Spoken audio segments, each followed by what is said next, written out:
Du temps, voilà ce qu'espèrent obtenir les salariés de l'équipementier automobile GMS. Du temps pour donner une chance d'aboutir au projet de reprise envisagé par le groupe GMD. Le tribunal de commerce de Poitiers examine le dossier de l'usine de la Souterraine ce matin.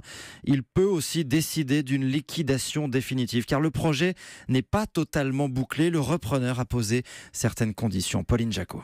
GMD reprendrait moins de la moitié des salariés, 157 employés sur le carreau. C'est inacceptable selon les syndicats. Mais le patron du groupe, Alain Martineau, ne compte pas faire plus pour le moment. Car GMS, ce fabricant de pièces automobiles dans la Creuse, est loin d'être financièrement attractif. En dépôt de bilan tous les 3 ans depuis 10 ans. L'usine est arrêtée, ça fait 1 mois et demi qu'elle ne tourne plus et ça ne semble pas gêner ses principaux clients, les constructeurs. Ce sont d'ailleurs PSA et Renault qui sont venus chercher Alain Martineau pour lui demander de reprendre le site. Aujourd'hui, le vent a tourné. On sent clairement que c'est l'État qui est aux manettes. C'est Bercy qui pousse GMD à maintenir son offre.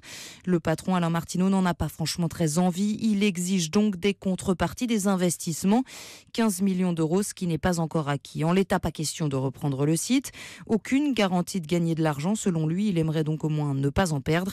Développer par exemple en cas de reprise une autre activité en plus dans l'usine de la Souterraine pour la rendre plus compétitive. Pauline Jacot du service économie d'Europe 1 et les ministres Bruno Le Maire et Benjamin Griveaux se rendront cet après-midi à la Souterraine pour rencontrer les syndicats. La CGT leur demande de venir plutôt les voir dans Lyon où ils poursuivent ce matin leur blocage d'une plateforme logistique de Renault.